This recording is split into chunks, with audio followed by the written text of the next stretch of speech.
1.5 మంది సమ్మక్క సారలమ్మ ఈ జాతరలో. ఈ సంవత్సరానికి ఎక్కువ ఉంటారు, మరి రేపటి నుంచి 4 రోజుల్లో 2 కోట్లు కావచ్చు. గత సంవత్సరం మనం చూసాం మహాకుంభ మేళ 66 కోట్ల మందిని అంచనా వేశారు 45 రోజుల్లో. మన తిరుమల రోజుకు సుమారుగా 80,000 మంది, 1,00,000 మంది దాకా. యాదగిరిగుట్ట రోజుకు 15,000-20,000 మంది.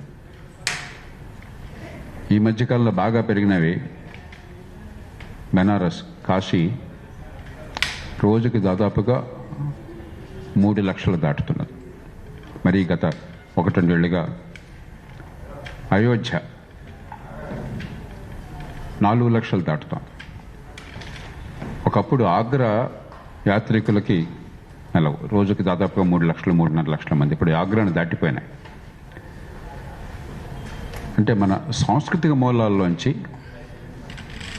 మనం నేర్చుకోవడానికి చాలా ఉంది. నాకు ఎప్పుడు ఆశ్చర్యం కలుగుతుంది. కుంభమేళా ఉందనుకోండి, సమ్మక్క సారక్క జాతర ఉందనుకోండి, ఈవేళ సరే పత్రికలు, టీవీ ఇవన్నీ ఉన్నాయి. ఇవన్నీ లేనప్పుడు మారుమూల గ్రామాల్లో ఉన్న నిరుపేదలకి, అక్షరజ్ఞానం లేని వాళ్ళకి అసలు ఎప్పుడు వెళ్ళాలి, ఎలా తెలుస్తుంది? ఇన్ని లక్షల మంది, ఇన్ని కోట్ల మంది ఎట్లా వెళుతున్నారు? ఏ రకంగా వాళ్ళకి సమాచారం అందుతుంది? నాకు చాలా ఇప్పటికే ఆశ్చర్యం. మన సాంప్రదాయ మూలాల్లోంచి మనం చాలా నేర్చుకోవాల్సింది. నాకు బాగా గుర్తున్నది, చాలా కాలం క్రితం ఇందిరాగాంధీ గారు ఎమర్జెన్సీ తర్వాత 77-78 ప్రాంతాల్లో ఇందిరా కాంగ్రెస్ పార్టీ పెట్టినప్పుడు అప్పటిదాకా ఆవు దూడ గుర్తుండేది కాంగ్రెస్ పార్టీకి. అంత మునిపేమో కాడెద్దులు ఉండేది. అప్పుడు ఆమె చేయి గుర్తు తీసుకొచ్చారు. ఎవరో పాత్రికేయుడు చెప్పారు, మారుమూల ప్రాంతంలో నిరుపేదల్ని ఇందిరమ్మ గుర్తు ఏమిటంటే చేయి చూపెట్టారట గంటలో. ఆ నిర్ణయం ఢిల్లీలో జరిగినటువంటి 1-2 గంటల్లో, కొద్ది గంటల్లో పాకిపోయింది. అంటే ఎక్కడో మనం అర్థం చేసుకోలేనిది, ఇంటర్నెట్, మీడియా, ఈ సోషల్ మీడియా, ఈ డిజిటల్ టెక్నాలజీ లేని కాలంలో కూడా పవర్ఫుల్ కమ్యూనికేషన్ టూల్స్ మన సమాజంలో ఉన్నాయి. ఎప్పటికి కూడా మనం దాన్ని లోతుగా అర్థం చేసుకోవాలని అనిపిస్తుంది. కాబట్టి మన సాంస్కృతిక మూలాల్లోకి, ఆర్థికంగా కావచ్చు, సమాచారం కావచ్చు, నమ్మకాలు కావచ్చు, సంస్కృతి కావచ్చు, లోతుకి వెళ్ళడానికి అవసరం ఉండదు. ఆ ప్రయత్నాన్ని మనసారా అభినందిస్తున్నాం. ఇక సమ్మక్క సారలక్క కథ మనకు చాలామందికి తెలుసు. ఇది ఒక సెక్యులర్ స్టోరీని మన సమాజంలో, మన సంప్రదాయంలో, మన మత విశ్వాసాలలో, మన ఆధ్యాత్మిక చింతనలో భాగం చేశాం. చాలా అరుదైనటువంటిది. ఎప్పుడో 13వ శతాబ్దంలో పన్నులు ఎక్కువ పెంచినందుకు కారణంగా ప్రతిఘటించినటువంటి పగిడిద్దరాజు, సమ్మక్క, సారలమ్మ, జంపన్న, గోవిందరాజు, వీళ్ళ చుట్టూ అందులో మహిళల్ని హీరోలుగా తీసుకొని, పగిడిద్దరాజుని గురించి మాట్లాడలే ఎవరును. జంపన్న బాగున్నా కూడా జంపన్నని గురించి కాదు, మహిళల్ని హీరోలుగా చేసి ఒక గొప్ప సాంప్రదాయాన్ని అక్కడి ఆదివాసీలు నిర్మాణం చేసుకున్నారు. వచ్చింది కోయ వర్గం నుంచి కావచ్చు, కోయ కులస్తుల నుంచి కావచ్చు, కానీ ఇప్పుడు ఆదివాసులు అంతా సొంతం చేసుకున్నారు. మిగతా అన్ని వర్గాలు తెలంగాణలో సొంతం చేసుకున్నారు. అలాగే అమీర్ అలీ ఖాన్ లాంటి వాళ్ళు, ఆయన ముస్లిము, ఇవన్నీ పట్ట వాళ్ళకి ఒకే ఒక్క దేవుడి తప్ప ఇంకెవరిని ఎటు చూసినా కూడా చాలా తప్పది. వాళ్ళంతా దీనికి పూర్తిగా ఊతం ఇచ్చారు. అంటే మన సాంప్రదాయంలో, మన సమాజంలో మనం ఊహించని లోతులు ఉన్నాయి. నాకు ఎప్పుడు ఒక వాక్యం గుర్తుకొస్తుంది. భారతీయ సాంప్రదాయంలో ఉన్న గొప్పతనాన్ని గురించి అర్థం చేసుకోవాలంటే, ఏకం సత్ విప్రా బహుధా వదంతి. సత్యం ఒక్కటే, కానీ విజ్ఞులైన వాళ్ళు వివిధ రూపాల్లో, వివిధ మార్గాల్లో సత్యాన్ని దర్శించే ప్రయత్నం చేస్తారు. బహుశా మనం అంతా గర్వించవలసింది ఈ దేశంలో, ఏ కులమైనా, ఏ మతమైనా, ఏ ప్రాంతమైనా, ఏ భాష అయినా, ఈ గొప్ప సాంప్రదాయం. ఏకం సత్ విప్రా బహుధా వదంతి.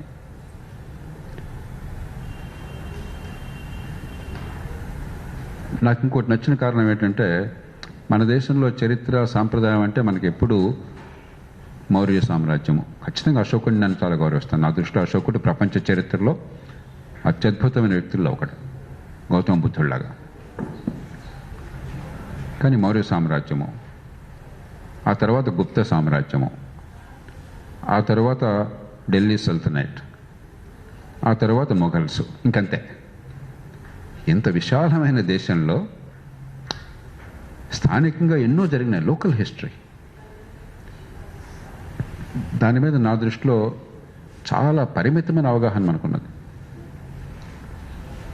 చివరికి చోళుల్ని గురించి కొంత చర్చ జరిగినా కూడా ఒక అద్భుతమైన యుగం ఇప్పటికి కూడా మన సమాజంలో చోళుల ప్రభావం మనకు తెలియదు. ఇప్పటికీ విజయనగర ప్రభావం మనకి సరిగ్గా తెలియదు. ఏదో ఊరికే 1520లో కృష్ణదేవరాయలు వచ్చాడు, 1540లో చనిపోయినాడు, అయిపోయింది. అంతకుమించి మనం పెద్దగా లోతుకెళ్ళ. 1510-30 అనుకుంటాను, 1510-1530 అనుకుంటాను. రామరాయలు 1565లో తల్లికోటలో పోయింది. స్థానికంగా అది తెలంగాణ కావచ్చు, కోస్తాంధ్ర కావచ్చు, రాయలసీమ కావచ్చు, తమిళనాడు కావచ్చు, కర్ణాటక కావచ్చు, లోతైన చరిత్ర ఉన్నది, శతాబ్దాల చరిత్ర ఉన్నది, సంస్కృతి ఉన్నది. ఆ సంస్కృతి సమన్వయం జరిగింది. దాని గురించి మరింత అవగాహన అవసరం. ఎలాంటి పరిశోధనా పత్రాలు, ఒక రకంగా నా దృష్టిలో ఇది పరిశోధనా పత్రం. పరిశోధనా పత్రాలు ఆ ప్రయత్నాన్ని చేస్తారని ఆశిస్తున్నాను.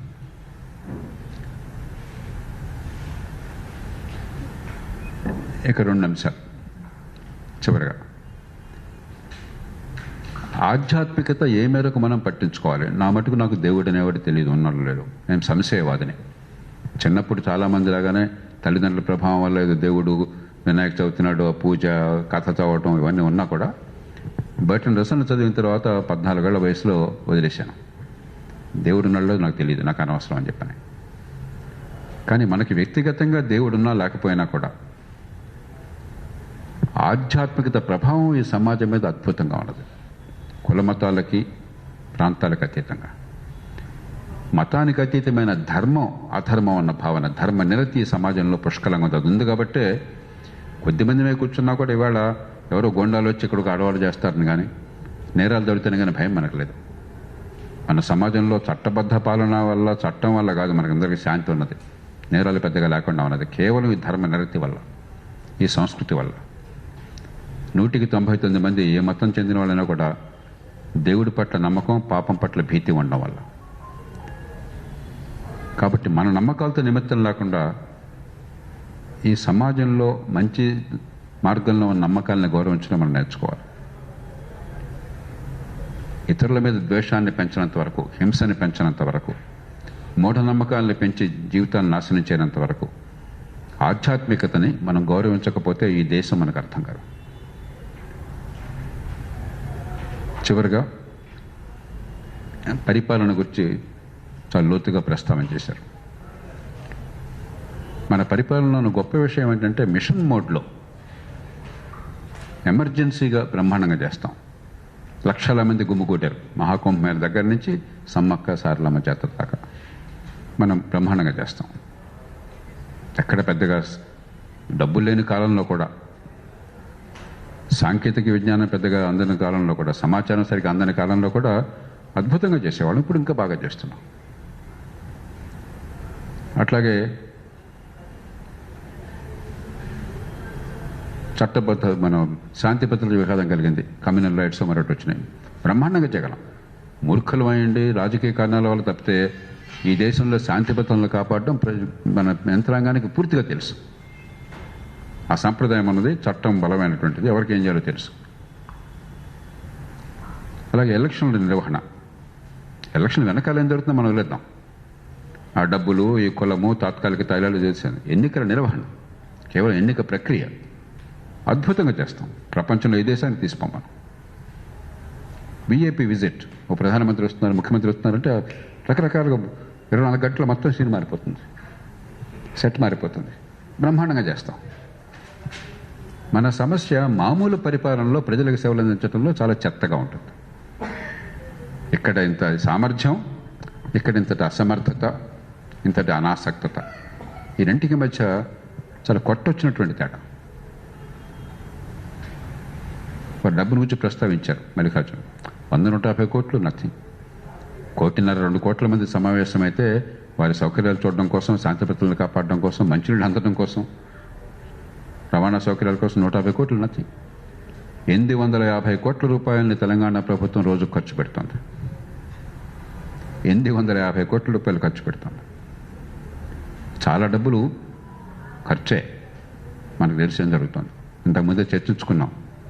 వేదిక మీద చెప్పడం మర్యాదగా ఉండదు. కొన్ని ఎంత అధ్వానంగా ఉన్నాయో, అన్ని రాష్ట్రాలు అట్లాగే ఉన్నాయి, చాలా రాష్ట్రాలు అట్లా ఉన్నాయి. కానీ ఎంత బలహీనమైన పరిపాలన అయినా కూడా ఈ సాంప్రదాయాలను గౌరవించటము, సమాజాన్ని కలిపి ఉంచటము, సంస్కృతికి ఊతమివ్వటము, ఆ విషయంలో పార్టీలకు అతీతంగా మన ప్రభుత్వాలని, పాలనా యంత్రాంగాన్ని మనం అభినందించాలి.